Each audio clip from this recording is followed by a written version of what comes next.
पहले तो हमारे दर्शक ये जानना चाहेंगे, राजनीतिक में आने से पूर्व ऋषि कुमार कर क्या रहे थे? मैं सोशल वर्क में भी इन्वॉल्व था, क्योंकि अगर आप याद करेंगे 2020 का चुनाव, उससे ठीक पहले कोरोना की पहली लहर आई। अपार्ट फ्रॉम दैट उससे पहले मैं बिजनेस में भी हूँ और हॉस्पिटैलिटी का बिजनेस था। हम होटल इंडस्ट्री रन करते थे। ट्रैवल एंड टूरिज्म से काफ़ी अच्छा मेरा रिलेशन था और काफ़ी अच्छा काम कर रहे थे कि विधायकी जो है मेरे लिए, विधायी कार्य जो है एक माध्यम है ऐसे शोषित वंचितों की आवाज़ बनना, जिनकी आवाज़ अनमुनन कुचल दी जाती है या दबा दी जाती है सत्ताधारियों द्वारा। जातीय जनगणना जैसे मुद्दे पर नीतीश और तेजस्वी एक साथ आ जाते हैं, तो क्यों नहीं बेरोजगारी, शिक्षा जैसे मुद्दे पे एक साथ बैठ के बात कर लेते हैं? हमने तो सरकार को कई बार अलग अलग माध्यम से बताने की कोशिश की है। ओबरा की अगर बात करें तो ओबरा में कालीन उद्योग हुआ करता है। जिस क्षेत्र से आते हैं वहाँ के लिए आपकी नज़रों में सबसे बड़ी समस्या क्या है? हमारी पार्टी की सरकार बनती है, हमारे गठबंधन की सरकार बनती है, तो सबसे पहले मैं क्लस्टर डेवलपमेंट जो स्कीम होती है उसके तहत मैं इन बुनकरों को इकट्ठा करके इनकी एक कम्युनिटी को डेवलप करके और फिर जो है बैकवर्ड इंटीग्रेशन, जैसे कि मान लीजिए कि अब ये कुछ बना रहे हैं, कुछ मैन्युफैक्चर कर रहे हैं, तो उस मैन्युफैक्चरिंग का सही दाम उनको तब मिलेगा जब उनको सही मार्केट का एक्सेस हो। ये बिल्कुल भी सही बात नहीं है। मैंने एसपी साहब को कोई अल्टीमेटम नहीं दिया।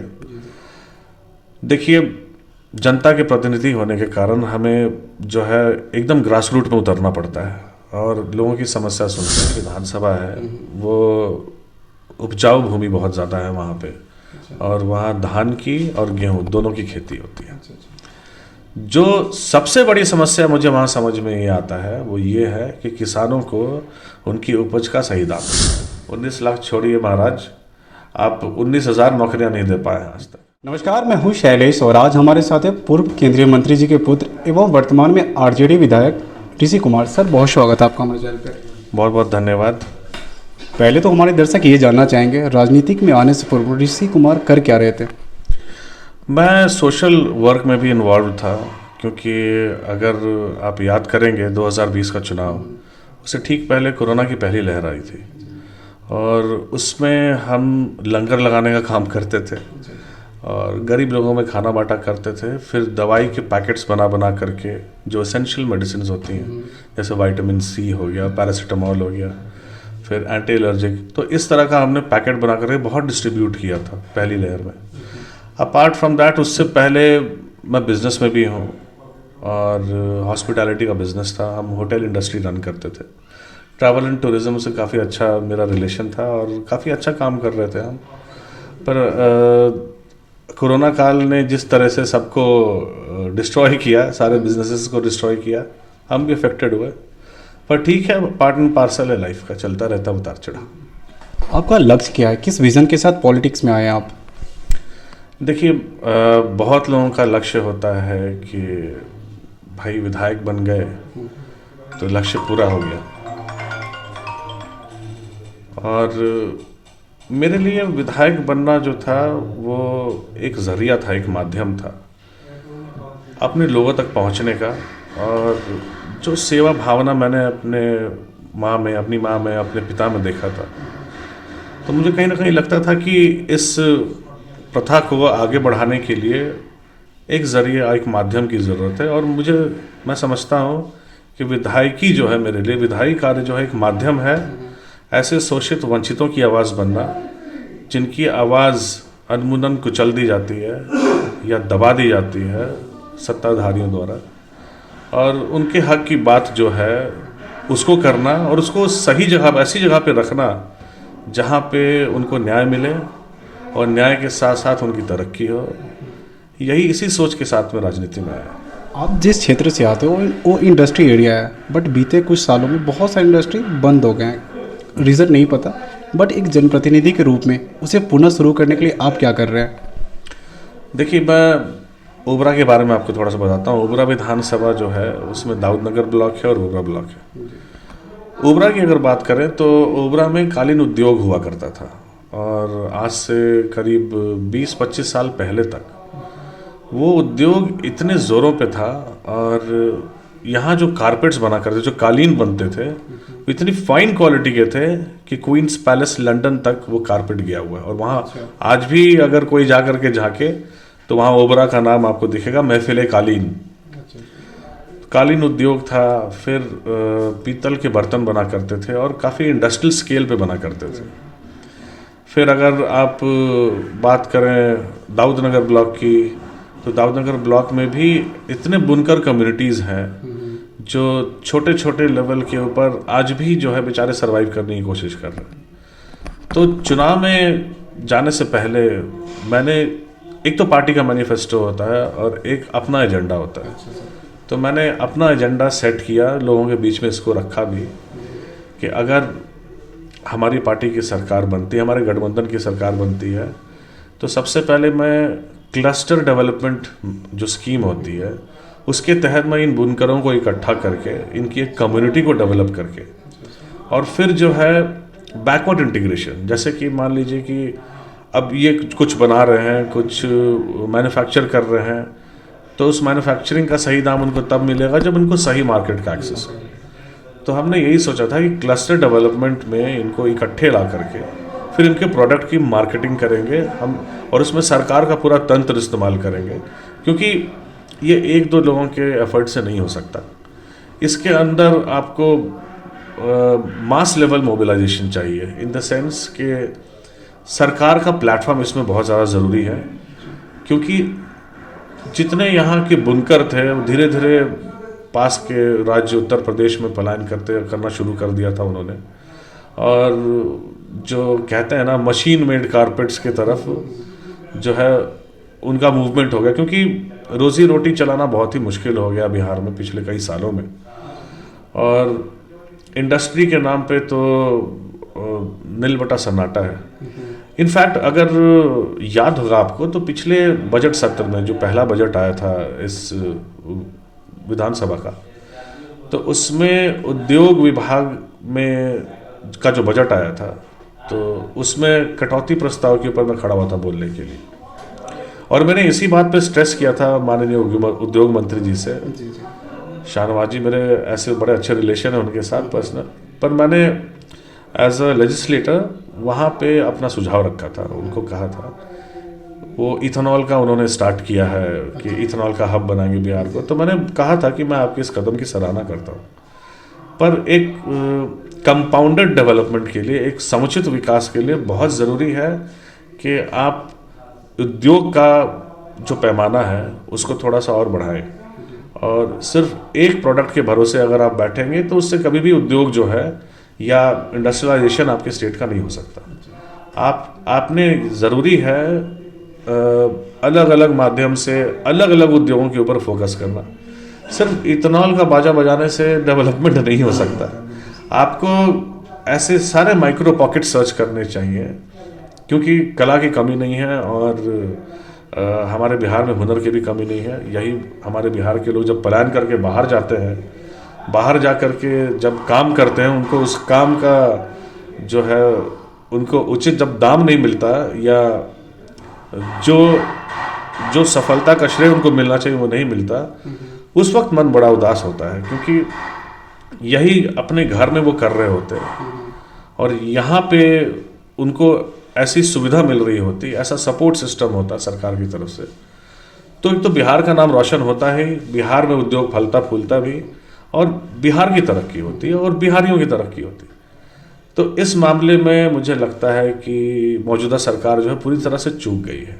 सिर्फ एक प्रोडक्ट और एक सेक्शन में ये लोग लेकर के जो है काम कर रहे हैं। बीते दिनों एक वीडियो बहुत वायरल हो रहा है सर, जिसमें आप एसपी साहब को अल्टीमेटम दे रहे हैं कि अगर आपसे काम नहीं हो रहा है तो आप छोड़ दीजिए, हम कर लेंगे। क्या है पूरा मामला? नहीं, ये बिल्कुल भी सही बात नहीं है। मैंने एसपी साहब को कोई अल्टीमेटम नहीं दिया। देखिए, जनता के प्रतिनिधि होने के कारण हमें जो है एकदम ग्रास रूट में उतरना पड़ता है और लोगों की समस्या सुनते हैं। अब एक मासूम बच्चा जो कि 14 साल का, 17 फरवरी को वो अचानक घर से गायब हो जाता है। अब वो 14 साल का बच्चा ऐसा तो है नहीं कि उससे किसी की दुश्मनी हो या ऐसा कुछ हो रखा हो जिसके कारण 14 साल के बच्चे की जान को खतरा हो, पर वो एफआईआर लिखाने जाते हैं थाने में, उनकी एफआईआर नहीं लिखी जाती। कहा जाता है कि अच्छा ठीक है, आप आवेदन दे दीजिए, हम लोग कार्रवाई करते हैं। 17 के बाद 18 तारीख निकल जाता है। जब 19 तारीख आ जाती है तो मेरे संज्ञान में ये बात आती है। तो मैंने सबसे पहले मुझे ये लगा कि थाने को सबसे पहले फ़ोन करके मैं पूछता हूँ कि भाई आपने क्या कार्रवाई की। मेरे फ़ोन करने के बाद एफआईआर दर्ज होता है और आईओ अपॉइंट होता है।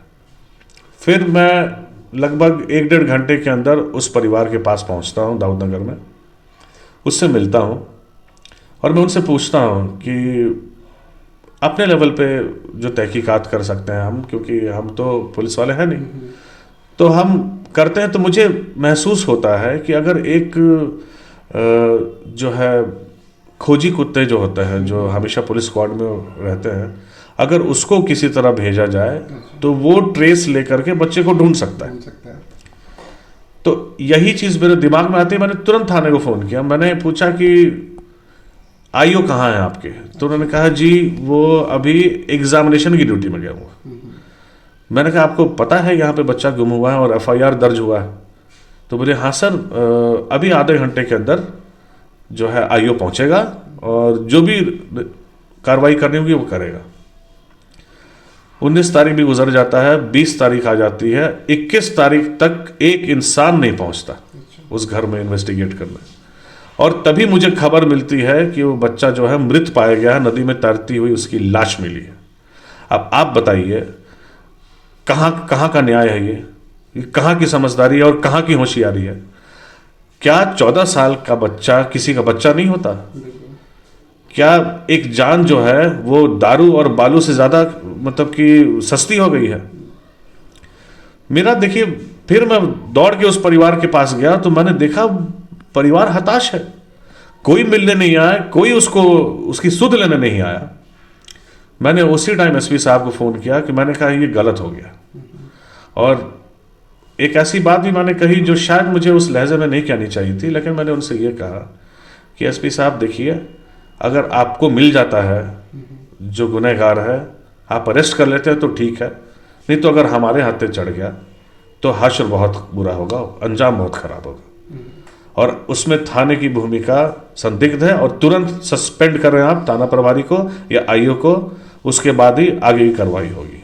तो इस तरीके आप जिस क्षेत्र से आते हैं वहाँ के लिए आपकी नज़रों में सबसे बड़ी समस्या क्या है जिसका समाधान आप कर नहीं पा रहे हैं बट आप जल्द से जल्द उसका करना चाह रहे हैं? देखिए, जो मेरी विधानसभा है वो उपजाऊ भूमि बहुत ज़्यादा है वहाँ पे, और वहाँ धान की और गेहूँ दोनों की खेती होती है। जो सबसे बड़ी समस्या मुझे वहाँ समझ में ये आता है वो ये है कि किसानों को उनकी उपज का सही दाम नहीं मिलता। और जब वो खाद लेने के लिए जाते हैं तो उनको खाद में भी ब्लैक करना पड़ता है। मैंने पिछले कई समय से जो जिला कृषि पदाधिकारी हैं उनसे बात की कि खाद की किल्लत क्यों हो रही है, जब 1300 हेक्टेयर रकबा आपको पता है जहाँ पे जैसे धान का सीज़न हो तो धान लगा हुआ है, तो वो सरकारी रिकॉर्ड में चला जाता है। 1300 हेक्टेयर जो है वो धान वहाँ लग चुका है। अब 1300 हेक्टेयर में कितने खाद की ज़रूरत होगी? आपके पास प्लानिंग के लिए पूरे 4 महीने, तो 4 महीने तक क्या आप लोग सोते रहते हैं? तो एक तो ये समस्या है जो मैं समझता हूँ कि बहुत जल्दी हम जो है इसके ऊपर काम करेंगे, क्योंकि हमने किसानों को प्रोत्साहन किया है जैविक खाद की तरफ मूव करने के लिए। क्योंकि जैविक खाद ऐसा खाद होता है जो किसान चाहे तो अपने आंगन में या अपने किसी भी खेत के कोने में वो करके जो उसका जो डिच बनता है वो बना करके जैविक खाद वो लोग खुद प्रोड्यूस कर सकते हैं। तो इसके तरफ हमने अभी काम करना शुरू किया है और हमें इनिशियल सफलता मिलनी शुरू हुई है और काफ़ी किसान प्रोत्साहित हुए हैं और उन्होंने रिजल्ट भी देखा है उसका कि काफ़ी अच्छा जो है उससे उपज को उनको फ़ायदा मिल रहा है। दूसरा जो उचित दाम मिलने का है, पैक्स के माध्यम से जो है ख़रीदा जाता है। और मैं आपको बताता हूँ सबसे बड़ी समस्या ये है कि जो एमएसपी सेट होता है, जैसे मान लीजिए 1760 रुपये एमएसपी सेट हो गया धान का, पर किसान के पास जो है 1300 रुपये से 1 रुपये फालतू नहीं जाता। और उसको उस धान को उगाने के लिए उसको 1400-1500 खर्च करना पड़ता है। तो उचित दाम जो नहीं मिल रहा, उसके लिए हमने कुछ प्राइवेट पार्टनर्स जो हैं, कुछ प्राइवेट इंस्टीट्यूशंस हैं, उनसे बात की है, जो लोग एनजीओ के माध्यम से इन किसानों का कोऑपरेटिव बनाएंगे। कोऑपरेटिव बनाने से एक फ़ायदा होगा कि वो एक किसान की आवाज़ 200 किसान की आवाज़ बन सकती है, 250 की बन सकती है, 500 की बन सकती है। अब 500 किसान एक कोऑपरेटिव के माध्यम से जब मोल भाव करेंगे, तो चाहे सरकार हो या प्राइवेट सेक्टर हो, उनको उनके अनाज का उचित दाम देना ही पड़ेगा। तो इस डायरेक्शन में हमने मूव करना शुरू किया है। अब देखिए, दुनिया है और ज़िंदगी, असली ज़िंदगी है, इसमें आए दिन समस्याएं तो आती ही रहेंगी, पर ये सबसे बड़ी समस्या है जिसके समाधान की तरफ हम बहुत तेज़ी से बढ़ रहे हैं। लोगों को आपसे काफ़ी उम्मीदें है, स्पेशली न्यू जनरेशन को, उन्हें क्या कहना चाहेंगे आप? देखिए, एक युवा होने के नाते युवाओं को बड़ी उम्मीद होती है कि भाई जो हमारे प्रतिनिधि हैं वो भी युवा हैं।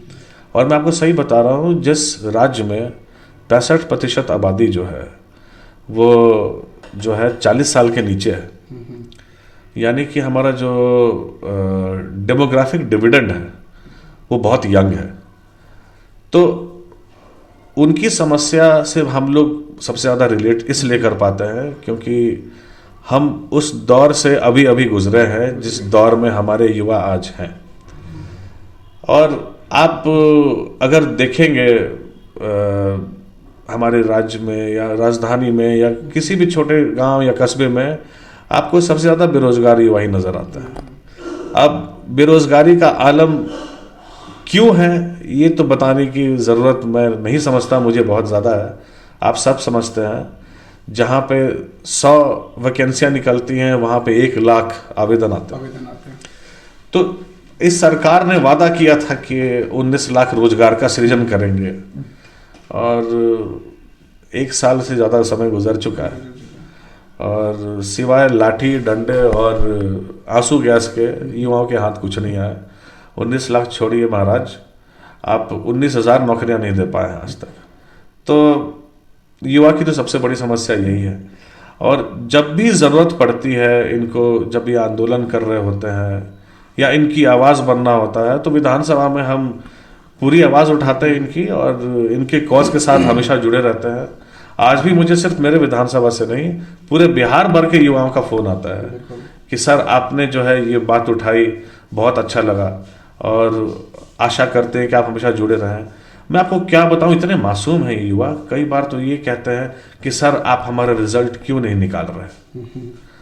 उनको ऐसा लगता है कि भाई अगर ऋषि कुमार ने उनकी आवाज़ उठाई तो ऋषि कुमार चाहें तो रिजल्ट निकाल सकते हैं। जब एक प्रतिनिधि एक एमएलए से इतनी ज़्यादा आशा है उन लोगों को, तो बताइए सरकार से कितनी ज़्यादा होगी। और सरकार उनको डेग डेग पे मायूस कर रही है। बड़े दुख के साथ मुझे कहना पड़ रहा है। एक महत्वपूर्ण सवाल है सर, जैसे जातीय जनगणना जैसे मुद्दे पर नीतीश और तेजस्वी एक साथ आ जाते हैं, तो क्यों नहीं बेरोजगारी, शिक्षा जैसे मुद्दे पे एक साथ बैठ के बात कर लेते हैं? हमने तो सरकार को कई बार अलग अलग माध्यम से बताने की कोशिश की है, चाहे वो सदन हो या फिर अलग से पत्र लिखना हो। आदरणीय नेता प्रतिपक्ष तेजस्वी यादव जी ने कई बार पत्र लिखा है मुख्यमंत्री जी को, उनके कैबिनेट को, शिक्षा मंत्री को लिखा है कि भाई ऐसा क्यों है कि आप जो है बेरोजगारी पे बात नहीं करना चाहते, आप स्वास्थ्य सुविधाओं पे बात नहीं करना चाहते, आप जो है बहाली के ऊपर बात नहीं करना चाहते शिक्षकों के। बार बार नैरेटिव को क्यों चेंज किया जाता है? अब विधानसभा में आप देखेंगे सामने एक स्तंभ बना रहे हैं, वो उसको भी धार्मिक रंग देने की कोशिश कर दी, बोधि ट्री बन रहा है अगर आप देखेंगे उसके।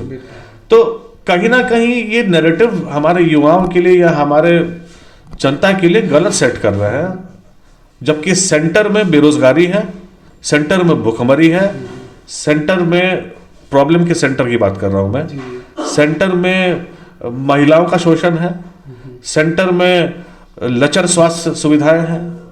2-2 करोड़ रुपए विधायक फंड से ले लिए गए। अब ये बताइए, उनके क्षेत्र के विकास के लिए वो फंड रखा हुआ था, अब किस क्षेत्र में कितना पैसा उन्होंने भेजा, किस मद में भेजा? आपने तो कोरोना के नाम पे फंड लिया था, तो इसका जवाब उनके पास है नहीं। तो समय अभी भी बहुत है सरकार के पास, चाहे तो वो ऐसे मुद्दे टेकअप कर सकती है, पर उसके लिए इच्छा शक्ति की ज़रूरत है, जो मुझे लगता है कि सरकार बनी है। अभी बजट सत्र चल रहा है, किस मुद्दे को लेकर सरकार के घेरने की तैयारी चल रही है? कोई नया मुद्दा तो है नहीं, वही पुराना मुद्दा है, वही पुराने घाव हैं, और बार बार ये लोग उसको कुरेद रहे हैं, कुरेद के उस घाव को जो है और बड़ा कर रहे हैं, उसको नासूर बनाते जा रहे हैं। पर मैं दावे के साथ आपको कहता हूँ कि जितना ज़्यादा इस घाव को छेड़ेंगे ये लोग, उतना ज़्यादा जनता के अंदर रोष होगा, जनता के अगर दर्द होगा तो तकलीफ़ की ध्वनि इनके घर भी सुनाई देगी। ऋषि जी, हमसे बात करने के लिए बहुत बहुत धन्यवाद। बहुत बहुत धन्यवाद।